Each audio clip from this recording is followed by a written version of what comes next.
शुक्लांबरधरं विष्णुं शशिवर्णं चतुर्भुजं प्रसन्नवदनं ध्यायेत् सर्वविघ्नोपशान्तये आगजाननपद्मार्कं गजाननमहर्निशम् अनेकदन्तं भक्तानाम् एकदन्तमुपास्महे। गुरुब्रह्मा गुरुर्विष्णु गुरुदेवो महेश्वरः गुरु साक्षात् परब्रह्म तस्मै श्री गुरवे नमः। ಸ್ಪಂದನ ವಾಹಿನಿಯ ಸಮಸ್ತ ವೀಕ್ಷಕರಿಗೆ ಗಣೇಶ್ ಕುಂಡೇರ್ ಮಾಡುವ ನಮಸ್ಕಾರಗಳು. ವೀಕ್ಷಕರೇ, ದಸರಾ ಹಬ್ಬದ ಪ್ರಯುಕ್ತವಾಗಿ 9 ದಿನಗಳ ಕಾಲ ಶ್ರೀ ದೇವಿ ಮಹಾತ್ಮೆಯ ಪಾರಾಯಣವನ್ನು ಈ ಕಾರ್ಯಕ್ರಮವನ್ನು ಪ್ರಾರಂಭ ಮಾಡ್ತಾ ಇದ್ದೇವೆ. ಮೊದಲಿಗೆ ಪೀಠಿಕಾಧ್ಯಾಯವನ್ನು ಪ್ರಾರಂಭ ಮಾಡ್ತಾ ಇದ್ದೇವೆ. ಶ್ರೀ ದೇವಿ ಮಹಾತ್ಮೆಯ ಈ ಪವಿತ್ರವಾದ ಗ್ರಂಥವನ್ನು ನಿರ್ಮಾಣ ಮಾಡಿರ್ತಕ್ಕಂಥವರು ಶ್ರೀ ಚಿದಾನಂದ ಅವಧೂತರು ಅಂತ ಹೇಳ್ಬಿಟ್ಟು, ಇದರಲ್ಲಿ ಮೊಟ್ಟ ಮೊದಲಿಗೆ ನಾವು ಪೀಠಿಕಾಧ್ಯಾಯವನ್ನು ಪ್ರಾರಂಭ ಮಾಡೋಣ. ಪೀಠಿಕಾಧ್ಯಾಯದಲ್ಲಿ ನಾವು ಯಾವ ರೀತಿಯಾಗಿ ಶ್ರೀದೇವಿಯ ಮಹಾತ್ಮೆ ಏನು, ಶ್ರೀದೇವಿಯ ಈ ಮಹಾತ್ಮೆಯನ್ನು ನಾವು ಯಾವ ರೀತಿಯಾಗಿ ಪಾರಾಯಣವನ್ನು ಮಾಡಬೇಕು, ಅದನ್ನು ಯಾವ ರೀತಿಯಾಗಿ ನಾವು ಅನುಸರಿಸಬೇಕು ಅಂತ ಹೇಳ್ಬಿಟ್ಟು ಹೇಳ್ತಾ ಹೋಗಿದ್ದಾರೆ. ಅದನ್ನು ನಾವಿಲ್ಲಿ ನೋಡ್ತಾ ಹೋಗೋಣ. ಇದು ಭಾಮಿನಿ ಷಟ್ಪದಿ, ರಾಗ ತಿಲಂಗ ತಾಳ ತ್ರಿಕಾಲ ಭಾಮಿನಿ ಷಟ್ಪದಿ ಆ ರಾಗದಲ್ಲಿದೆ. ಇದು ಇದರಲ್ಲಿ ಮೊದಲನೇದಾಗಿ ಪೀಠಿಕಾಧ್ಯಾಯವನ್ನು ಪ್ರಾರಂಭ ಮಾಡ್ತಾ ಇದ್ದೀವಿ. ಪರಮ ಪರತರ ಪರಮ ಮಂಗಳ ಪರಮ ಪೂರ್ಣ ಜ್ಯೋತಿ ಪರಮ ಪರಮ ಚೈತನ್ಯಾತ್ಮ ಪರಮ ಆಕಾಶ ಪರಮೇಶ್ವರ ಶರಣ ರಕ್ಷಕ ಸಕಲ ಭೀಷ್ಟವ ನಿರುತ ವೀವ ಯೋಧ ಪುರವಂ ಪರವ ಶ್ರೀ ಗುರು ಚಿದಾನಂದ ಗುರು ಮಾಳ್ಕೆಮಗೆ ಮಂಗಳವ. ಇಲ್ಲಿ ಏನ್ ಹೇಳ್ತಿದ್ದಾರೆ ಅಂದ್ರೆ, ಮೊಟ್ಟ ಮೊದಲನೇದಾಗಿ ಗ್ರಂಥಕರ್ತರು ಗುರುವಿನಲ್ಲಿ ಮಂಗಳವನ್ನು ಕೋರಿ ಈ ಸ್ತೋತ್ರವನ್ನು ಈ ಪದ್ಯವನ್ನು ಹೇಳ್ತಾ ಇದ್ದಾರೆ. ಈ ನುಡಿಯನ್ನ ಅತ್ಯಂತ ಶ್ರೇಷ್ಠವಾದ ಮಂಗಳಮೂರ್ತಿ ಮಹಾ ಚೈತನ್ಯದಿಂದ ಕೂಡಿದ ಜೀವ ಸ್ವರೂಪ ಶ್ರೇಷ್ಠ ಪ್ರಕಾಶಮಯವಾದ ವಿಶಾಲವಾದ ಆಕಾಶ ಸ್ವರೂಪವಾದ ವಿಶ್ವವ್ಯಾಪಿ ಪರಮಾತ್ಮನ ಸ್ವರೂಪಿವಾದ ಶರಣಾಗತರನ್ನು ರಕ್ಷಿಸುವವರಾದ ಎಲ್ಲಾ ಇಚ್ಛಿತ ವಸ್ತುಗಳನ್ನು ದಯಪಾಲಿಸುವ, ಅಂದ್ರೆ ಭಕ್ತಿ ಜ್ಞಾನ ವೈರಾಗ್ಯ ವಿವೇಕ ಮೊದಲಾದವುಗಳನ್ನು ಕೊಡುವಂತಹ ಅಯೋಧ್ಯ ನಗರದ ಜನರನ್ನ ಸಕಲ ವಿಧದ ದೃಷ್ಟಿಯಿಂದ ರಕ್ಷಿಸುವ ಶ್ರೇಷ್ಠ ಸಚ್ಚಿದಾನಂದ ಗುರುಗಳು ನಮಗೆ ಕಲ್ಯಾಣವನ್ನು ಉಂಟು ಮಾಡಲಿ ಅಂತೇಳಿ ಈ ಮೊದಲನೇ ನುಡಿಯಲ್ಲಿ ಹೇಳ್ತಾ ಇದ್ದಾರೆ. ಈ ಎರಡನೇ ನುಡಿಯಲ್ಲಿ ಏನ್ ಹೇಳ್ತಾರೆ ನೋಡೋಣ. ಯೋಗಿ ಯೋಗ ಶಿವಾನಂದ ರಾಜ ಯೋಗಿ ಆಜ್ಞೆಗೆ ಪಾತ್ರನಾಗಿ ಯೋಗಿಯಾರನೆ ತುಂಗಭದ್ರಾ ತೀರದಲ್ಲಿ ಮೆರವ ಯೋಗಿ ವರನಿಹ ನಿರುತ ಯೋಧರಿ ಯೋಗಿಗಾದಾತಾರ ರಾಜ ಯೋಗ ಕೊಡೆಯನ್ನು ವರಚಿದಾನಂದಕ್ಕೆ ಗುರುವರನು. ಅಂದ್ರೆ ಸಾಕ್ಷಾತ್ ಶಿವ ಸ್ವರೂಪಿಗಳು ಎನಿಸುವ ಯೋಗಿಗಳಲ್ಲಿ ಶಿವಾನಂದ ರಾಜ ಶಿವಯೋಗಿಯ ಅಪ್ಪನಿಗೆ ಯೋಗ್ಯವಾಗಿರುವ ಯೋಗಿಯು ಯಾರೆಂದರೆ, ತುಂಗಭದ್ರಾ ನದಿಯ ದಡದಲ್ಲಿ ಶೋಭಿಸುತ್ತಿರುವಂತಹ ಯೋಗಿ ಶ್ರೇಷ್ಠರಾಗಿರುವ, ಯಾವಾಗಲೂ ಅಯೋಧ್ಯ ನಗರದಲ್ಲಿ ಯೋಗಿಗಳ ಯೋಗ ಸ್ವರೂಪದ ದಾನಿ ಎನಿಸುವ, ಅಂದರೆ ಯೋಗ ಸ್ವರೂಪ ದಾನವನ್ನು ಕೊಡುವಂತಹ ರಾಜಯೋಗಕ್ಕೆ ಒಡೆಯರಾದ ಶ್ರೇಷ್ಠ ಶ್ರೀ ಚಿದಾನಂದ ಹೆಸರುಗಳ ಗುರುವರು ಇವರಾಗಿರುತ್ತಾರೆ. ಅಂತರಂಗ ಮಧ್ಯರಂಗ ಬಹಿರಂಗ ಎಂಬ ತ್ರಿವಿಧ ಲಕ್ಷಣಗಳಿಂದ ಶಿವ ಸ್ವರೂಪವನ್ನು ಅರಿತುಕೊಂಡು ಮನೋವೃತ್ತಿಯನ್ನು ಸ್ಥಿರವಾಗಿ ನಿಲ್ಲಿಸುವುದೇ ರಾಜಯೋಗ ಎನಿಸಿಕೊಂಡಿದೆ. ಈ ರಾಜಯೋಗದಲ್ಲಿ ಇರತಕ್ಕಂಥವರು ಶ್ರೀ ಚಿದಾನಂದ ಗುರುವರರು ಅಂತೇಳಿ ಹೇಳ್ತಿದ್ದಾರೆ. ಆತನ ನಿಜ ಶಿಷ್ಯನಾರೆ ನಿಪಾತ ಕಂಗಳು ಪಡೆದು ಸರ್ವವ ಧೂತ ಶ್ರೀ ಗುರು ಚಿದಾನಂದರು ಗುರುವಿನಾಜ್ಞೆಯಲ್ಲಿ ಓದು ಹೇಳಿದ ದೇವಿ ಚರಿತವ ಮಾತು ತಿಳಿದ ಮಾತ ಕಾಮ್ಯವು ಖ್ಯಾತ ಮೋಕ್ಷವು ಸಿದ್ಧಿಯಾಗಲು ಜಗಕ್ಕೆ ತಾಮಿದನು. ಸಚ್ಚಿದಾನಂದ ಸತ್ಯನಿಷ್ಠ ಶಿಷ್ಯರು ಪಾಪವನ್ನು ಕಳೆದು ಇತರ ಚಿಂತಕರೆನಿಸಿದವರು, ಸರ್ವ ಪರಿತ್ಯಾಗ ಮಾಡಿದವರು, ಅಂದರೆ ಆನವ ಮಲ ಮಾಯಾಮಲ ಕಾರ್ಮಿಕ ಮಲಗಳು ಹೋಗಲಾಡಿಸಿದವರು ಆದಂತಹ ಶ್ರೀ ಚಿದಾನಂದ ಅವಧೂತರು ಸದ್ಗುರುವಿನ ಅಪ್ಪಣೆಯ ಮೇರೆಗೆ ಮೋಕ್ಷಾಪೇಕ್ಷೆಯುಳ್ಳ ಜಗದ ಜನರಿಗೆ ಧರ್ಮ ಅರ್ಥ ಕಾಮ ಮೋಕ್ಷವನ್ನು ಲಭಿಸುವುದಕ್ಕಾಗಿ ತಿಳಿಗನ್ನಡದಲ್ಲಿ ಸುಲಭ ಶೈಲಿಯಲ್ಲಿ ಈ ಗ್ರಂಥವನ್ನ ರಚನೆ ಮಾಡಿದ್ದಾರೆ.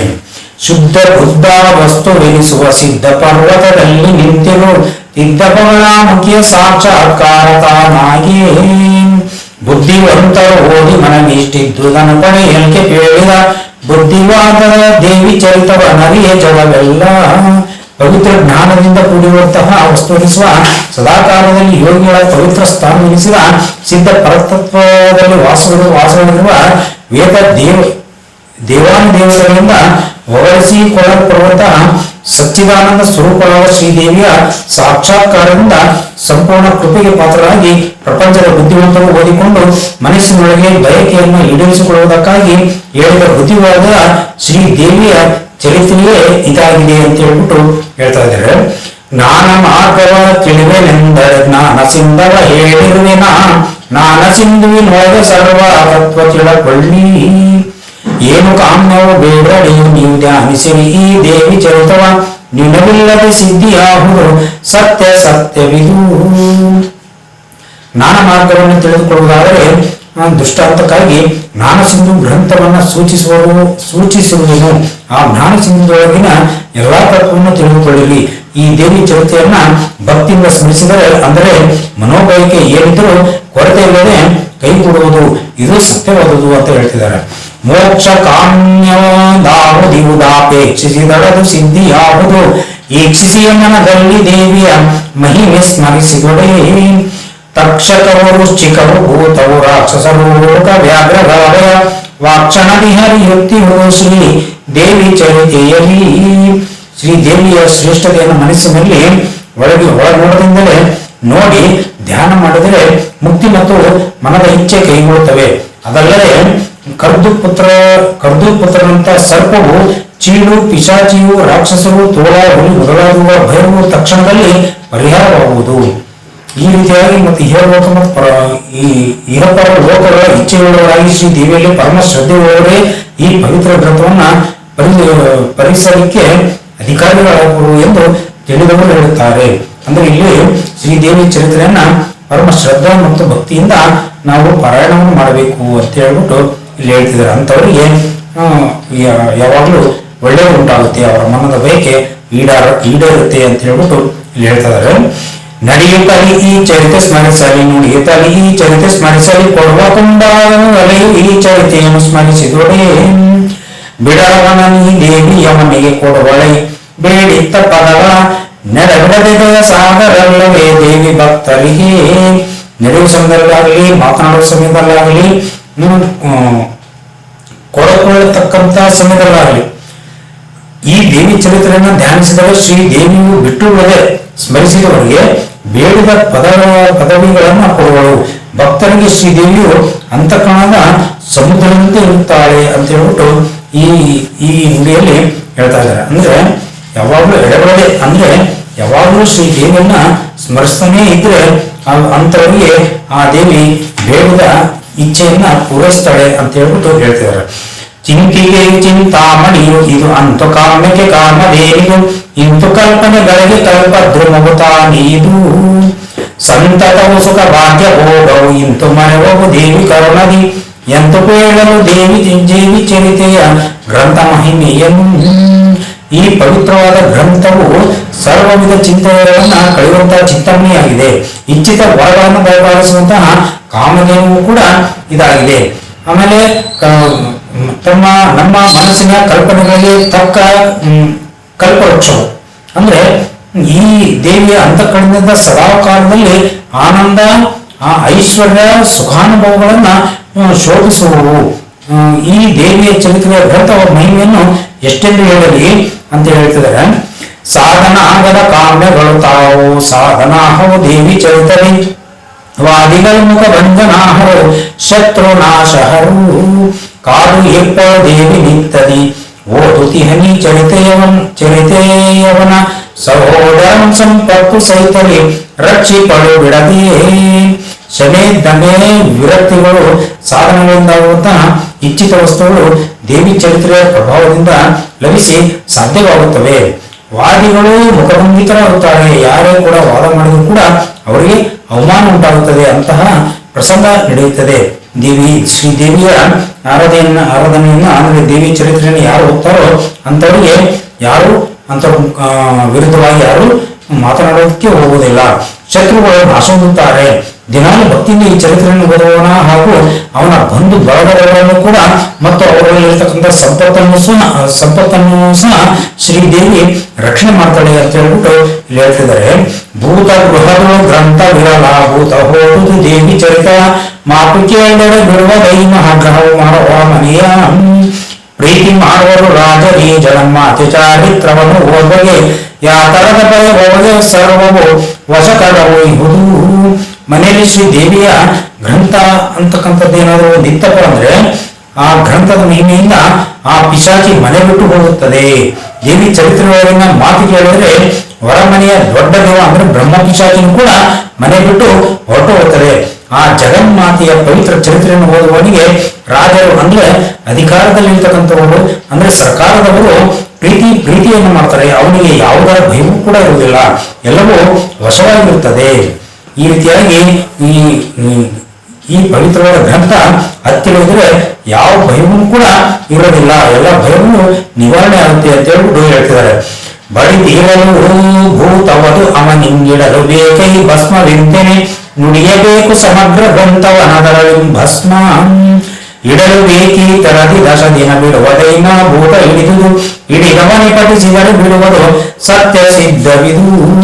ಪಿಶಾಚಿಯು ಯಾವನಿಗಾದರೂ ಬಡಿದುಕೊಂಡಿದ್ದರೆ ಈ ಸಂಪೂರ್ಣ ದೇವಿ ಗ್ರಂಥವನ್ನ ಪಠಿಸುತ್ತಾ ಭಸ್ಮತೆ ಹೊರಿಸಿ 10 ದಿನಗಳವರೆಗೆ ಒಳ್ಳೆಯ ಆಧಾರದಿಂದ ಆ ಭಸ್ಮವನ್ನ ಲೇಪಿಸಿಕೊಂಡು ಪಠಿಸಿದರೆ ದೊಡ್ಡ ಪಿಶಾಚಿಯು ಬಡಿದುಕೊಂಡರೂ ಕೂಡ ಬಿಟ್ಟು ಹೋಗುತ್ತದೆ ಅಂತ ಹೇಳ್ತಿದ್ದಾರೆ.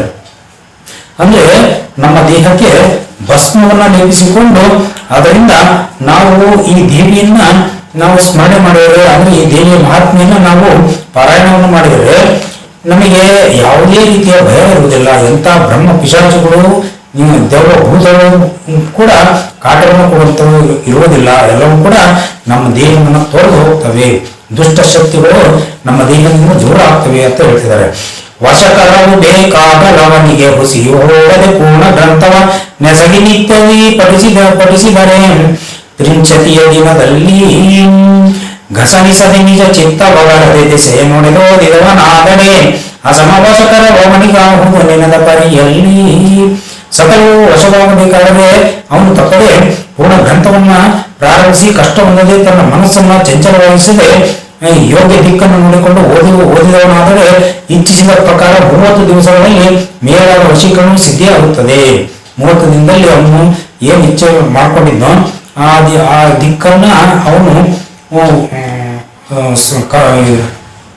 ಮನಸ್ಸಿನಲ್ಲಿ ಸಂಕಲ್ಪವನ್ನು ಮಾಡಿಕೊಂಡು ಆ ಯಾವ ದಿಕ್ಕಿನಲ್ಲಿ ಕೂತು ಓದಿದ್ರೆ ನನಗೆ ಯಾವ ಫಲ ಸಿಗುತ್ತೆ ಅಂತ ತಿಳಿದು ಆ ದಿಕ್ಕಿನಲ್ಲಿ ಕೂತು ಈ ದೇವಿ ಚರಿತ್ರೆಯನ್ನು ಪಾರಾಯಣ ಮಾಡಿದರೆ ಅವನಿಗೆ ಆ ಫಲ ಸಿಕ್ಕೇ ಸಿಗುತ್ತೆ ಅಂತ ಹೇಳ್ತಿದ್ದಾರೆ. ಒಂದು ದಿನದಿ ಸಮಗ್ರ ಗ್ರಂಥವನೊಂದು ಓದಲೇಬೇಕು ಈ ಪರಿ 1 ಸಂವತ್ಸರವು ಸಂಚಯ ಕಳೆದು ಓದಿದೊಡೆ ಅಂದು ಪ್ರತ್ಯಕ್ಷ ದೇವಿಯು ಒಂದು ಕಂದವನ್ನು ಓದಿದಡೆ ಓ ಎಂದು ಕೊಡುವಳು ಪರವ ನಿಧನಂಬೋದು ಜಗವೆಲ್ಲ. ಈ ಸಂಪೂರ್ಣವಾಗಿರ್ತಕ್ಕಂಥ ಗ್ರಂಥವನ್ನು ಒಂದು ದಿನದಲ್ಲಿ ಓದಬೇಕು. ಆ ರೀತಿ 1 ವರ್ಷ ಪರ್ಯಂತರವಾಗಿ ಮನಸ್ಸಿನಿಂದ ಯಾವ ಪವಿತ್ರವಾಗಿರ್ತಕ್ಕಂಥ ಮನಸ್ಸಿನಿಂದ ತಪ್ಪದೇ ಓದಿದರೆ ಶ್ರೀ ದೇವಿಯು ಪ್ರತ್ಯಕ್ಷವಾಗುವಳು. 4 ತಿಂಗಳವರೆಗೆ ಓದಿದರೆ ಬೇಗನೆ ಫಲವನ್ನು ಕೊಡುತ್ತಾಳೆ. ಇದನ್ನ ಜಗದ ಜನರೆಲ್ಲರೂ ಪೂರ್ಣವಾಗಿ ನಂಬಬೇಕು ಅಂತ ಹೇಳ್ತಿದ್ದಾರೆ. ಅಂದ್ರೆ ನಂಬಿಕೆ ವಿಶ್ವಾಸದಿಂದ ಶ್ರೀ ದೇವಿಯನ್ನ ಸ್ಮರಿಸ್ತಾ ಆ ದೇವಿಯಲ್ಲೇ ಭಾರವನ್ನು ಹಾಕಿ ಆ ದೇವಿಯನ್ನ ನಾವು ಸ್ಮರಣೆ ಮಾಡ್ತಾ ಈ ಮಹಾತ್ಮೆಯನ್ನ ಓದ್ತಾ ಹೋದ್ರೆ ನಮಗೆ ಈ ರೀತಿಯಾಗಿ ಫಲ ಸಿಗುತ್ತೆ. ಅಂದ್ರೆ ಆ ದೇವಿ ನಮ್ಮನ್ನ ಯಾವತ್ತೂ ಕೈ ಬಿಡಲ್ಲ, ನಮ್ಮ ಇಚ್ಛೆಯನ್ನು ಪೂರೈಸ್ತಾಳೆ, ಮತ್ತೆ ನಮಗೆ ಪ್ರತ್ಯಕ್ಷನೂ ಕೂಡ ಆಗ್ತಾಳೆ ಅಂತ ಹೇಳ್ತಿದ್ದಾರೆ. ಮಂಡಲೆರಡೆ ಮಂಡಲೋದರು ಚಂಡ ಫಲತಾನಹುದು ಆರೆ ಮಂಡಲೋದರು ದೇವರೊಂದಲಿ ಪೂಜೆಗಳು ತಲಿಹ ಖಂಡಿತ ಬಲವ ಬಿಡದ ತ್ರೈವರು ಚಂಡಲೆದು ಓದಿದವನಾಗಡೆ ಚಂಡಿಯೇ ತಾನಾಗಿ ಘನ ಚಿಚ್ಚಕ್ತಿ ಎನಿಸುವನು. 48ರಿಂದ 96 ದಿನಗಳವರೆಗೆ ತೀಕ್ಷ್ಣವಾದ ಫಲಗಳು ಲಭಿಸುತ್ತವೆ. 9 ತಿಂಗಳವರೆಗೆ ಓದಿದರೆ ದೇವರಂತೆ ಪೂಜೆ ಬರುತ್ತಾನೆ. ನಿಶ್ಚಿತವಾಗಿ 3 ವರ್ಷಗಳವರೆಗೆ ಬೇಸರಗೊಳ್ಳದೆ ಓದಿದವನಾದರೆ ನಿಜವಾಗಿ ಸಾಕ್ಷಾತ್ ಆದಿಶಕ್ತಿ ಸ್ವರೂಪನೇ ತಾನಾಗ್ತಾನೆ. ಅಂದ್ರೆ ಇಲ್ಲಿ ಏನ್ ಹೇಳ್ತಿದ್ದಾರೆ ಅಂದ್ರೆ ಪರಮಶಿವನೇ ತಾನು ಎಂಬ ಭಾವನೆಯುಳ್ಳಂತಹ ಪರಬ್ರಹ್ಮ ವಸ್ತು ಅಂದ್ರೆ ಪರಬ್ರಹ್ಮ ಸ್ವರೂಪನು ತಾನಾಗ್ತಾನೆ. ಅಂದ್ರೆ ಇದರಲ್ಲಿ ಯಾವುದೇ ರೀತಿಯ ನಂಬಿಕೆಯನ್ನು ಕಳ್ಕೋಬಾರದು. ಅಚಲವಾದ ನಂಬಿಕೆಯಿಂದ ದೇವಿಯನ್ನ ಆರಾಧನೆ ಮಾಡ್ತಾ ನಾವು ಈ ಮಹಾತ್ಮೆಯನ್ನ 3 ವರ್ಷಗಳ ಪರ್ಯಂತರವಾಗಿ ಓದಿದ್ರೆ ಆ ಸಾಕ್ಷಾತ್ ಪರಬ್ರಹ್ಮ ಸ್ವರೂಪವೇ ತಾನಾಗ್ತಾನೆ ಅಂತ ಹೇಳ್ತಿದ್ದಾರೆ. ಆಸನವ ದಿಕ್ಕುಗಳ ನರಿದೆ ಆಸನದೆ ಕಾಮ್ಯಂತೆ ಓದಲು ವಾಸವಾಹುದು ಫಲವು ಸಂಶಯವಿಲ್ಲದಂದರಲ್ಲಿ ವಾಸನೆಯ ಪರಿಮಳದ ಪುಷ್ಪಗಳ ಸುಧೂಪ ದೀಪ ವಿಧವಲಿ ಈ ಸುಪರಿಯಲ್ಲಿ ದೇವಿಯ ಮಹಿಮೆಯ ಓದುವುದು ಮುದದಿ. ಇಲ್ಲಿ ಏನ್ ಹೇಳ್ತಿದ್ದಾರೆ, ಆಸನವನ್ನು ಹಾಕಿಕೊಂಡು ನಾವು ಅದರ ಯಾವ ಕಾಮ್ಯಕ್ಕೆ ತಕ್ಕಂತೆ ನಾವು ದಿಕ್ಕುಗಳನ್ನು ಆರಿಸಿಕೊಂಡು ಓದಬೇಕಂತ ಹೇಳ್ತಿದ್ದಾರೆ. ಒಳ್ಳೆ ಮನಸ್ಸಿನಿಂದ ಶ್ರೀದೇವಿ ಪುರಾಣ ಓದುವಾಗ ಕೂಡುವ ಗದ್ದುಗೆ ಮತ್ತು ದಿಕ್ಕುಗಳನ್ನು ಅರಿತುಕೊಂಡೇ ಒಳ್ಳೆ ಮನಸ್ಸಿನಿಂದ ಓದಲಾಗಿ ಸಂಶಯವಿಲ್ಲದೆ ಫಲವು ಪ್ರಾಪ್ತವಾಗುವುದು. ವಾಸನೆಯುಳ್ಳ ಸುಗಂಧ ಪುಷ್ಪಗಳು, ಉತ್ತಮವಾದ ಧೂಪ ದೀಪ ಮೊದಲಾದ ಅನೇಕ ವಿಧದಲ್ಲಿ ಇಷ್ಟು ಬಗೆಯಿಂದ ಷೋಡಶೋಪಚಾರದಿಂದ ಪೂಜಿಸಿ ದೇವಿ ಮಹಾತ್ಮೆಯನ್ನ ಸಂತೋಷದಿಂದ ಓದಬೇಕಾಗುವುದು. ಆದರೆ ಪದ್ಮಾಸನದಲ್ಲಿ ಕುಳಿತುಕೊಂಡು ಓದಬೇಕು ಅಥವಾ ಯಾವುದೇ ರೀತಿಯ ಸುಖಾಸನದಲ್ಲಿ ಬೇಕಾದರೂ ಕೂತ್ಕೊಂಡು ಓದಬಹುದು. ಆಮೇಲೆ ಇನ್ನೇನ್ ಹೇಳ್ತಿದ್ರೆ, ಪೂಜೆಗೆ ಬಿಳಿಯ ಕಂಬಳಿ, ಪೂಜೆ ಮಾಡೋದಕ್ಕೆ ಬಿಳಿಯ ಕಂಬಳಿಯನ್ನು ಹಾಕೊಂಡು ಕೂತ್ಕೋಬಹುದು. ಶತ್ರುನಾಶ ಮತ್ತು ಭೂತಗಳ ಉಚ್ಚಾಟನೆಗೆ ಕರಿ ಕಂಬಳಿಯನ್ನು ಹಾಕೊಂಡು ಕೂತ್ಕೋಬಹುದು. ಗದ್ದಿ ಕಂಬಳಿ ಅಂತ ಹೇಳ್ತಾರೆ. ಗದ್ದಿ ಕಂಬಳಿಯಲ್ಲಿ ಬಿಳಿ ಕಂಬಳಿ ಹಾಕೊಂಡು ಒಂದು ರೀತಿಯಾದ ಫಲ ಸಿಗುತ್ತೆ, ಕರಿ ಕಂಬಳಿ ಹಾಕೊಂಡು ಒಂದು ರೀತಿಯಾದ ಫಲ ಸಿಗುತ್ತೆ. ಆಧ್ಯಾತ್ಮ ಜ್ಞಾನಕ್ಕಾಗಿ ಚಿವರೆ ಚರ್ಮ ಮುಕ್ತಿಗೆ ಹುಲಿಯ ಚರ್ಮವನ್ನು ಹಾಸಿ ಗದ್ದಿಗೆ ಮಾಡಿಕೊಳ್ಳಬೇಕು ಅಂತ ಹೇಳ್ತಿದ್ದಾರೆ. ಆದ್ರೆ ಅದಕ್ಕಾಗಿ ಈಗ ಅವಕಾಶ ಇಲ್ಲ. ಇಲ್ಲಿ ಅವ್ರು ಹೇಳ್ತಿದ್ದಾರೆ, ಚಿಗರೆ ಚರ್ಮ ಆಗಲಿ ಯಾವುದೇ ಪ್ರಾಣಿಗಳ ಚರ್ಮಗಳನ್ನಾಗಲಿ ಬಳಸೋದಕ್ಕೆ ನಮಗೆ ಇಲ್ಲಿ ಯಾವುದೇ ರೀತಿಯ ಪರ್ಮಿಷನ್ ಇರೋದಿಲ್ಲ. ಈಗಿನ ಸಮಯದಲ್ಲಿ ಆ ರೀತಿ ಮಾಡಿದ್ರೆ ಅದು ಕಾನೂನು ಪ್ರಕಾರವಾಗಿ ಅಪರಾಧ ಆಗುತ್ತೆ. ಆ ರೀತಿಯಾಗಿ ಮಾಡೋಕ್ಕಾಗಲ್ಲ. ಆದ್ರೆ ನಮ್ಮ ನಿಶ್ಚಲವಾದ ಅನಂತವಾದಂತಹ ಭಕ್ತಿ ಏನಿದೆಯಲ್ಲ ಅದರಿಂದ ನಾವು ಮಾಡಿದ್ವಿ ಅಂತಂದ್ರೆ ನಾವು ಏನ್ ಬೇಕಾದ್ರೂ ಬಳಸಬಹುದು, ಶ್ರೀದೇವಿ ಕೃಪೆಗೆ ಪಾತ್ರರಾಗಬಹುದು ಅಂತೇಳಿ ಹೇಳ್ತಿದ್ದಾರೆ. ಕೆಲವರು ಸುಖಾಸನದಲ್ಲಿ ಸಿದ್ಧಾಸನದಲ್ಲಿ ಕುಳಿತುಕೊಂಡು ಪೂಜಾ ಕರ್ಮವನ್ನು ಮಾಡುವರು. ತಮಗೆ ಯೋಗ್ಯ ಕಂಡಂತೆ ಕುಳಿತುಕೊಂಡು ವಸ್ತ್ರ ರಹಿತ ದೇಹದಿಂದ ಸ್ಥಿರ ಮನಸ್ಸಿನಲ್ಲಿದ್ದರೆ ಸುಖಾಸನ ಎನಿಸುತ್ತದೆ. ಅಂದ್ರೆ ಅವನಿಗೆ ಯಾವ ರೀತಿಯಾಗಿ ಕುಳಿತುಕೊಂಡು ನಾವು ಪೂಜೆ ಮಾಡಬೇಕು ಅಂತ ಅನಿಸ್ತದೋ ಆ ರೀತಿಯಾಗಿ ಕುತ್ಕೊಂಡು ನಿಷ್ಕಲ್ಮಶವಾಗಿರ್ತಕ್ಕಂಥ ಮನಸ್ಸಿನಿಂದ ಆ ದೇವಿಯ ಮಹಾತ್ಮೆಯನ್ನು ಓದೋದು. ಆ ರೀತಿಯಾಗುವುದಿದ್ರೆ ಅವನಿಗೆ ಒಳ್ಳೆಯದಾಗುತ್ತೆ. ಅವನಿಗೆ ಬಲಗಾಲದ ಹಿಮ್ಮಳವನ್ನ ಲಿಂಗದ ಮೇಲಿರಿಸಿ ಅಂದ್ರೆ ಜನೇಂದ್ರಿಯದ ಮೇಲಿರಿಸಿ ಕೂರೋದು, ದೇಹವನ್ನು ಸರಳವಾಗಿರಿಸಿ ಎಡದ ಹಿಮ್ಮಡದಿಂದ ಬಲಗಡೆಯ ಮೂಲ ಭಾಗವನ್ನು ನೆಟ್ಟಗೆ ಕುಳಿತುಕೊಳ್ಳದೆ ಸಿದ್ಧಾಸನ ಅಂತ ಹೇಳಿದ್ದಾರೆ. ಆಮೇಲೆ ಪೂಜೆಗೆ ಯಾವ ದಿಕ್ಕಿಂದ ನಾವು ಕೂತಂದ್ರೆ ಏನೇನು ಸಿಗುತ್ತೆ ಅಂತ ಹೇಳ್ತಿದ್ದಾರೆ. ಇಲ್ಲಿ ಯಾವ್ಯಾವ ಫಲ ಸಿಗುತ್ತೆ ಅಂತೇಳಿ ಪೂಜೆಗೆ ಕುಳಿತುಕೊಳ್ಳುವ ದಿಕ್ಕು ಪೂರ್ವ ದಿಕ್ಕಿಗೆ ದೈವಿ ಪ್ರೇಮ, ದೇವತೆಗಳು ಅಂದ್ರೆ ದೈವಿ ಪ್ರೇಮ, ದೇವರ ಪ್ರೇಮಕ್ಕೆ ನಾವು ಪಾತ್ರರಾಗ್ತೀವಿ ಯಾವಾಗ ಪೂರ್ವ ದಿಕ್ಕಿನಲ್ಲಿ ಕೂತು ದೇವಿ ಮಹಾತ್ಮೆಯನ್ನು ಓದಿದ್ರೆ. ಪಶ್ಚಿಮಕ್ಕೆ ಸಂಪತ್ತು ಸಿಗುತ್ತೆ, ಉತ್ತರಕ್ಕೆ ದ್ವೇಷ ನಿರ್ಮೂಲನ ಆಗುತ್ತೆ, ದಕ್ಷಿಣಕ್ಕೆ ಪಿಶಾಚುಗಳ ಕಾಲ್ದೆಳೆಯುವುದು ಅಂದ್ರೆ ಭೂತ ಪಿಶಾಚುಗಳು ನಮ್ಮ ಹತ್ರನೇ ಸುಳಿಯೋದಿಲ್ಲ. ದಕ್ಷಿಣ ಕೂತ್ಕೊಂಡು ನಾವು ಏನಾದ್ರೂ ಈ ದೇವಿ ಮಹಾತ್ಮೆಯನ್ನು ಓದಿದ್ರೆ, ಈಶಾನ್ಯಕ್ಕೆ ಕೂತ್ಕೊಂಡು ಓದಿದ್ರೆ ಮೋಕ್ಷ ಪ್ರಾಪ್ತಿ ಆಗುತ್ತೆ, ಆಗ್ನೇಯಕ್ಕೆ ಕೂತ್ಕೊಂಡು ದೇವಿ ಮಹಾತ್ಮೆಯನ್ನು ಓದಿದ್ರೆ ರೋಗಗಳು ನಿವಾರಣೆ ಆಗ್ತವೆ, ವಾಯುವ್ಯಕ್ಕೆ ವಶೀಕರಣ ಆಗುತ್ತದೆ. ನಾವು ಏನಾದ್ರು ವಶ ಮಾಡ್ಕೋಬೇಕು ಅಂತಂದ್ರೆ ವಾಯುವ್ಯಕ್ಕೆ ಕೂತ್ಕೊಂಡು ನಾವು ಈ ದೇವಿ ಮಹಾತ್ಮೆಯನ್ನು ಪಾರಾಯಣ ಮಾಡಬೇಕು. ಓದುವುದು ನಿತ್ಯಾಗದಿ ದೊಡೆ ಓದುವುದು ತದೀಗಷ್ಟಮಿಯಲಿ ಮತ್ತು ಓದುವುದು ನವಮಿಯಲಿ ಚತುರ್ದಶಿ ಪೌರ್ಣಿಮವಾಸಿದಿ ಓದುವುದು ಭೃಗು ಭೌಮ್ಯವಾರದಲ್ಲಿ ಓದುವುದು ನವರಾತ್ರಿಯಲ್ಲಿ ಓದಿದಡೆ ಮಾ ಪುಣ್ಯ ನಿತ್ಯದ ಓದಿ ಫಲವಿಹುದು. ಇಲ್ಲೇನ್ ಹೇಳ್ತಿದ್ದಾರೆ, ಪ್ರತಿ ದಿವಸ ಓದುವುದಾಗಿದ್ದರೆ ಪಕ್ಷದ 3ನೇ ದಿನ, 4ನೇ ದಿನ, 9ನೇ ದಿನ, 14ನೇ ದಿನ, ಹುಣ್ಣಿಮೆ ಮತ್ತು ಅಮಾವಾಸ್ಯೆಯ ದಿನ ದಿನಗಳಲ್ಲಿ ಅನುಕೂಲವಾದ ಒಂದು ದಿನ ಓದಬಹುದು. ಮಂಗಳವಾರ ಮತ್ತು ಶುಕ್ರವಾರಗಳಲ್ಲಾಗಲಿ ಓದಬಹುದು. ನವರಾತ್ರಿಯ 9 ದಿನಗಳಲ್ಲಾಗಲಿ ಓದಿದರೆ ಮಹಾಪುಣ್ಯ ಬರುವುದು. ದಿನಾಲು ಅಂದ್ರೆ ಭಕ್ತಿಯಿಂದ ಓದಿದರೆ ಸದಾ ಸತ್ಫಲ ದೊರೆಯುವುದು. ಓದಲು ಪ್ರಾರಂಭಿಸುವಾಗ ಚಂಚಲತನ ಒಳ್ಳೆಯದಲ್ಲ. ದೃಢ ಮನಸ್ಸಿನಿಂದ ಪ್ರಾರಂಭಿಸಬೇಕು.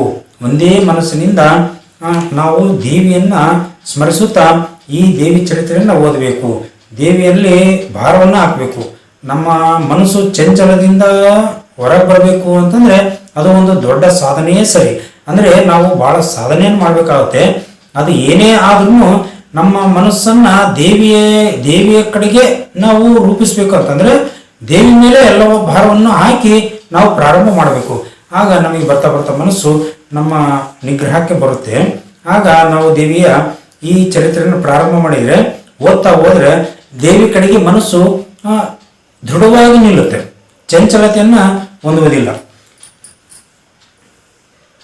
ಆವಶಕ್ತಿಯ ಮಂತ್ರವಾಗಲಿ ತಾವು ನ್ಯಾಸವ ಮಾಡಿ ಬಳಕಲಿ ದೇವಿ ಚರಿತವನಿದನು ನಿತ್ಯದ ಓದಿಕೊಂಡಿರಲು. ಈವಳೈ ಬೇಡಿದ್ದ ಬಯಕೆಗಳ ಪ್ರಯೋಗಗಳಾದರೂ ತಾವು ಶೀಘ್ರದಲ್ಲ ಹೋದೃಢ ಸಾಧಕತಿ ಪಠಿಸುವುದು. ಇಲ್ಲೇನು ಹೇಳ್ತಿದ್ದಾರೆ, ಯಾವ ಶಕ್ತಿಯ ಮಂತ್ರವಾಗಲಿ ಅದನ್ನು ನಾವು ಗುರುತು ಮಾಡಿ ಆಮೇಲೆ ಶ್ರೀದೇವಿ ಚರಿತ್ರೆಯನ್ನ ಭಕ್ತಿಯಿಂದ ಪ್ರತಿದಿನ ಓದಿಕೊಂಡರೆ ಬೇಡಿದೆಯ ಬಯಕೆಗಳನ್ನು ಈಡೇರಿಸುವಳು. ಯಾವ ಕಾರ್ಯ ಸಾಧನೆಗಳಾಗಲಿ ದೃಢಭಕ್ತಿಯಿಂದ ಈ ಚರಿತ್ರೆಯನ್ನು ಪಡಿಸುವುದರಿಂದ ತೀವ್ರವಾಗಿ ಕಾರ್ಯಗಳು ಸಾಧಿಸುವವು. ನಾವು ಏನಾದರೂ ಕಾರ್ಯವನ್ನು ಮಾಡಬೇಕು ಅಂತಂದ್ರೆ ಈ ದೇವಿಯ ದೃಢ ಭಕ್ತಿಯಿಂದ ನಾವು ಈ ದೇವಿಯ ಚರಿತ್ರೆಯನ್ನ ಪಡಿಸಿ ನಾವು ಮಾಡಿದ್ವಿ ಅಂತಂದ್ರೆ ಆ ಕಾರ್ಯ ಯಾವುದೇ ಅಡೆತಡೆ ಇಲ್ಲದೆ ಸರಾಗವಾಗಿ ಮುಂದೆ ಸಾಗುತ್ತದೆ. ಅಂದ್ರೆ ನಾವು ಕೈ ಹಿಡಿದಂಥ ಕಾರ್ಯ ಸಿದ್ಧಿ ಆಗುತ್ತದೆ. ಇಲ್ಲಿ ಮಂತ್ರದ ಕೆಲವು ಮಂತ್ರಗಳ ಪರಿಚಯವನ್ನು ಮಾಡಿಕೊಡ್ತಿದ್ದಾರೆ. ಮಂತ್ರದಲ್ಲಿ ತನ್ನ ಇಷ್ಟ ದೇವತೆಯ ದೊಡ್ಡ ಅನುಗ್ರಹದ ಫಲವಿದೆ ಎನ್ನಬಹುದು. ತನ್ನ ಸ್ವರೂಪವೇ ದೇವಿಯ ಸ್ವರೂಪವೆಂದು ತಿಳಿದುಕೊಳ್ಳುವ ಶಕ್ತಿಯು ಈ ಮಂತ್ರದಲ್ಲಿ. ಓಂ ಎಂಬುದು ಸರ್ವ ಮಂತ್ರಗಳಿಗೆ ರಕ್ಷಾ ಕವಚದಂತಿರುತ್ತದೆ. ಉದಾಹರಣಾರ್ಥವಾಗಿ ಓಂ ನಮಃ ಶಕ್ತಿ, ಓಂ ನಮಃ ಶಕ್ತಿ, ಓಂ ನಮಃ ಶಕ್ತೈ, ಓಂ ಹ್ರೀಂ ಚಂಡಿಕಾಯೇ ನಮಃ, ಓಂ ಐಂ ಮಹಾಸರಸ್ವತ್ಯೈ ನಮಃ, ಓಂ ಹ್ರೀಂ ಮಹಾಲಕ್ಷ್ಮೀ ನಮಃ, ಓಂ ಕ್ಲೀಂ ಮಹಾಕಾಲಿಕಾಯೇ ನಮಃ, ಓಂ ಐಂ ಹ್ರೀಂ ಕ್ಲೀಂ ಚಾಮುಂಡಾಯೇ ನಮಃ. ಹೀಗೆ ಆಯಾ ಮಂತ್ರಗಳನ್ನು ನಿಷ್ಠೆಯಿಂದ ಪಡಿಸುವುದರಿಂದ ಸಂಸಾರದಲ್ಲಿ ದುಷ್ಟ ಕರ್ಮ ದೂರವಾಗಿ ಸಕಲ ಸಿದ್ಧಿಗಳು ಉಂಟಾಗುತ್ತವೆ ಎಂದು ನಾವು ತಿಳಿದುಕೊಳ್ಳಬೇಕಾಗುತ್ತದೆ. ಐಂ ಇದು ಸರಸ್ವತಿಯ ಪ್ರಣವ, ರೀಂ ಅನ್ನುವುದು ಲಕ್ಷ್ಮೀ ದೇವಿ ಪ್ರಣವ, ಕ್ಲೀಂ ಎನ್ನುವುದು ಕಾಳಿಕಾದೇವಿಯ ಪ್ರಣವ. ಈ ಪ್ರಣವಗಳಿಂದ ಒಳಗೂಡಿದಂತಹ ಮಂತ್ರಗಳನ್ನು ಪಠಿಸುವುದು ಅದರ ಉದ್ದೇಶ ಏನೆಂದರೆ ಸರಸ್ವತಿ, ಮಹಾಲಕ್ಷ್ಮಿ, ಮಹಾಕಾಳಿ ದೇವತೆಗಳಿಗೆ ನಮಿಸುವುದು ಅಂತ ಅರ್ಥ. ಬ್ರಹ್ಮವಿದ್ಯಾ ಪ್ರಾಪ್ತವಾಗಿ ಅವಿದ್ಯೆಯಿಂದ ಮುಕ್ತನಾಗಬೇಕೆಂದು ಬೇಡಿಕೊಳ್ಳುವ ಉದ್ದೇಶವೇ ಇದಾಗಿದೆ. ಅಂದ್ರೆ ಸರಸ್ವತಿ, ಮಹಾಲಕ್ಷ್ಮಿ, ಮಹಾಕಾಳಿ ದೇವತೆಗಳನ್ನ ಆ ಪ್ರಣವವನ್ನ ನಾವು ಸ್ಮರಿಸುತ್ತಾ ಈ ದೇವಿ ಚರಿತ್ರೆಯನ್ನ ನಾವು ಪಾರಾಯಣ ಮಾಡಿದ್ವಿ ಅಂತಂದ್ರೆ ನಮಗೆ ಬ್ರಹ್ಮವಿದ್ಯೆ ಪ್ರಾಪ್ತವಾಗುತ್ತದೆ. ಅಂದ್ರೆ ನಾವು ಮೋಕ್ಷವನ್ನು ಪಡೆಯುವುದಕ್ಕೆ ನಮಗೆ ಅನುಕೂಲ ಆಗುತ್ತದೆ. ನಾವು ಯಾವುದೇ ರೀತಿಯ ದುಃಖದಿಂದ ನಿವಾರಣೆಯಾಗಿ ದುಃಖ ನಿವೃತ್ತಿಯಾಗಿ ನಾವು ಪರಮಾನಂದ ಪ್ರಾಪ್ತಿಯನ್ನು ಪಡೆಯಬಹುದು. ದೇವಿಗೆ ನಮಸ್ಕರಿಸುವಾಗ ನ್ಯಾಸಕ್ರಮವನ್ನು ಅನುಸರಿಸುವುದು ಶ್ರೇಷ್ಠವಾದುದು. ಅಂದ್ರೆ ನ್ಯಾಸಗಳ ಬಗ್ಗೆ ಹೇಳ್ತಿದ್ರಲ್ಲಿ ಕರನ್ಯಾಸ, ಅಕ್ಷರನ್ಯಾಸ ಅಂತ ಹೇಳ್ಬಿಟ್ಟು ಅದ್ರ ಬಗ್ಗೆ ಒಂದು ಸ್ವಲ್ಪ ತಿಳ್ಕೊಳ್ಳೋಣ. ಓಂ ಐಂ ಅಂಗುಷ್ಟಾಭ್ಯಾಂ ನಮಃ, ಓಂ ಓಂ ಹ್ರೀಂ ತರ್ಜನಿಭ್ಯಾಂ ನಮಃ, ಓಂ ಕ್ಲೀಂ ಮಧ್ಯಮಾಭ್ಯಾಂ ನಮಃ, ಓಂ ಚಾಮುಂಡಾಯೇ ಅನಾಮಿಕಾಭ್ಯಾಂ ನಮಃ, ಓಂ ವಿಚ್ಚೇಕ ನಿಷ್ಠಿಕಾಭ್ಯಾಂ ನಮಃ, ಓಂ ಐಂ ಹ್ರೀಂ ಕ್ಲೀಂ ಚಾಮುಂಡಾಯೇ ವಿಚ್ಚೆ ಕರತಲಕರ ಪುಷ್ಟಾಭ್ಯಾಂ ನಮಃ. ಹೀಗೆ ನುಡಿಯುತ್ತಾ ವಿಭೂತಿಯನ್ನು ಹೆಬ್ಬೆರಳು, ತರ್ಜನಿ ಬೆರಳು, ನಡುವಿನ ಬೆರಳು, ಅನಾಮಿಕ ಬೆರಳುಗಳಿಗೆ ಲೇಪಿಸಿಕೊಳ್ಳಬೇಕು. ಇದು ವೈದಿಕ ವಿದ್ಯೆಯಲ್ಲಿ ಈ ರೀತಿ ಕರನ್ಯಾಸ, ಅಕ್ಷರನ್ಯಾಸ ಇದನ್ನೆಲ್ಲ ಹೇಳ್ಕೊಡ್ತಾರೆ. ಈಗ ಅಕ್ಷರನ್ಯಾಸ ಯಾವ ರೀತಿ ಅಂತ ಹೇಳ್ತಿದ್ದಾರೆ ಇಲ್ಲಿ. ಓಂ ಐಂ ನಮಃ ಹೀಗೆ ನಡೆದು ತಲೆಗೆ ಅಳ್ಳೆತ್ತಿಗೆ ಅಂದ್ರೆ ತಲೆ ಮೇಲೆ, ಓಂ ಹ್ರೀಂ ನಮಃ ಎಂದು ಬಲಗಣ್ಣಿಗೆ, ಓಂ ಕ್ಲೀಂ ನಮಃ ಎಂದು ಎಡಗಣ್ಣಿಗೆ, ಓಂ ಚಾಂ ನಮಃ ಎಂದು ಬಲಗಿವಿಗೆ, ಓಂ ನುಂ ನಮಃ ಎಂದು ಎಡಗಿವಿಗೆ, ಓಂ ದಾಂ ನಮಃ ಎಂದು ಬಲಮೂಗಿಗೆ, ಓಂ ಏಂ ನಮಃ ಎಂದು ಎಡಮೂಗಿಗೆ, ಓಂ ವಿಂ ನಮಃ ಎಂದು ಮುಖಕ್ಕೆ, ಓಂ ಚೇಂ ನಮಃ ಎಂದು ಕಿಬ್ಬೊಟ್ಟೆಗೆ, ಕೆಳಬದಿಗೆ ವಿಭೂತಿಯನ್ನು ಧರಿಸಬೇಕು. ವಿಭೂತಿಯನ್ನ ಯಾವ ರೀತಿ ಧರಿಸಬೇಕು ಅಂತ ಹೇಳ್ಬಿಟ್ಟು ಅಕ್ಷರನ್ಯಾಸದಲ್ಲಿ ಹೇಳ್ತಿದ್ದಾರೆ. ಹೀಗೆ ವಿಭೂತಿ ಧರಿಸುವಾಗ 8 ಸಲ ಮಂತ್ರಿಸಿ ವಿಭೂತಿಯನ್ನ ಧರಿಸಿಕೊಳ್ಳಬೇಕು. ಹೀಗೆ ಷಡಂಗನ್ಯಾಸ, ನವಾರ್ಣ, ಮಂತ್ರನ್ಯಾಸ ಮೊದಲಾದವುಗಳಿವೆ. ಶ್ರೀದೇವಿಯ ಮಂತ್ರಗಳಲ್ಲಿ ಯಾವುದಾದರೂ ಒಂದನ್ನು ಮನಸ್ಸಿನಲ್ಲಿ ದೃಢಪಡಿಸಿ ಪ್ರಾರ್ಥಿಸುವ ಪೂರ್ವದಲ್ಲಿ ಅನುಸಂಧಾನಗೈಯುತ್ತಾ ದೇವಿಯ ಆಶ್ರಯವೇ ಪರಮಾಶ್ರಯವೆಂದು ದೃಢ ವಿಶ್ವಾಸದಿಂದ ಶರಣಾಗತರಾಗುವುದೇ ನ್ಯಾಸಕ್ರಮದ ಸದುಪಯೋಗವೆನಿಸುವುದು. ಒಟ್ಟಾರೆ ದೃಢ ಭಕ್ತಿಯೇ ಮೂಲ ಕಾರಣ. ಭಕ್ತಿ ವಿನಃ ಯಾವುದೂ ಶಾಶ್ವತವಲ್ಲ. ಅಂದ್ರೆ ನಾವು ಏನೇ ಮಾಡಿದ್ರು ಕೂಡ ಭಕ್ತಿಯಿಂದ ಆಚರಣೆಯನ್ನು ಮಾಡಬೇಕು. ಭಕ್ತಿ ಅಂತಕ್ಕಂಥದ್ದು ಇಲ್ಲ ಅಂತಂದ್ರೆ ಯಾವುದು ಕೂಡ ಫಲಪ್ರದವಾಗಿರುವುದಿಲ್ಲ. ಸುಮ್ಮನೆ ಡಾಂಬಿಕವಾಗಿರುತ್ತದೆ, ಸುಮ್ಮನೆ ಮಾಡಬೇಕಾಗುತ್ತದೆ. ಹಾಗಾಗಿ ನಾವು ಏನೇ ಮಾಡಿದ್ರು ಕೂಡ ಭಕ್ತಿ ಭಾವದಿಂದ ಮಾಡಬೇಕು ಅಂತ ಹೇಳ್ಬಿಟ್ಟು ಇಲ್ಲಿ ಹೇಳ್ತಿದ್ದಾರೆ. ಮುಂದೆ 1-2 ಅಧ್ಯಾಯ ಓದಿದರಂದು ಪುಣ್ಯವು ದೊರಕುತ್ತಿರುವುದು, 1-2-4 ದೇವಿಯ ಕರುಣ ಬಾಳಿಯುವುದು. ಇಂದು ಕೇಳಿರಿ ಜನಗಳಿ ಎಪ್ಪಂದೆ ನಿತ್ಯದ ಓದಿಕೊಳ್ಳಿರಿ, ಸಂದೇಹವಿಲ್ಲವು ಗುರುಚಿದಾನಂದ ದಯವಿಹುದು. 1-2 ಅಧ್ಯಾಯ ಕೂಡ ಓದಿದಡೆ ಆ ದಿವಸ ಒಳ್ಳೆಯ ಅದೃಷ್ಟ ನಿಮಗೆ ಪ್ರಾಪ್ತವಾಗುತ್ತದೆ. 1-2-4 ಹೀಗೆ ಅಧಿಕ ಆಗ್ತಾ ಹೋದಂಗೆ ಶ್ರೀ ದೇವಿಯ ಕರುಣೆಯು ಬಹಳ ಆಗ್ತಾ ಹೋಗ್ತದೆ. ಅಂದ್ರೆ ದೇವಿಯ ಕರುಣೆ ಹೆಚ್ಚಾಗ್ತಾ ಹೋಗ್ತದೆ. ಜನಗಳಿರ ಇಂದು ಕೇಳಿರಿ, ಪ್ರತಿ ದಿವಸ ಓದಿಕೊಳ್ಳಿರಿ. ಅಂದರೆ ಸಚ್ಚಿದಾನಂದ ಪರಬ್ರಹ್ಮರ ಅಂತಃಕರಣ ದೊರೆಯುತ್ತದೆ, ಇದರಲ್ಲಿ ಸಂದೇಹವಿಲ್ಲ ಅಂತ ಹೇಳ್ಬಿಟ್ಟು ಇಲ್ಲಿ ಹೇಳ್ತಿದ್ದಾರೆ. ಇಲ್ಲಿಗೆ ಪೀಠಿಕಾಧ್ಯಾಯ ಮುಕ್ತಾಯವಾಗುತ್ತದೆ. ಮತ್ತೆ ನಾಳೆ 1ನೇ ಅಧ್ಯಾಯದಿಂದ ಸಂಜೆ ಹೊತ್ತು 1ನೇ ಅಧ್ಯಾಯವನ್ನು ಪ್ರಾರಂಭ ಮಾಡೋಣ. ಜೈ ಮಂಗಲಂ, ಜೈ ನಮಃ ಪಾರ್ವತಿ ಪರಮೇಶ್ವರ ಮಹಾದೇವ.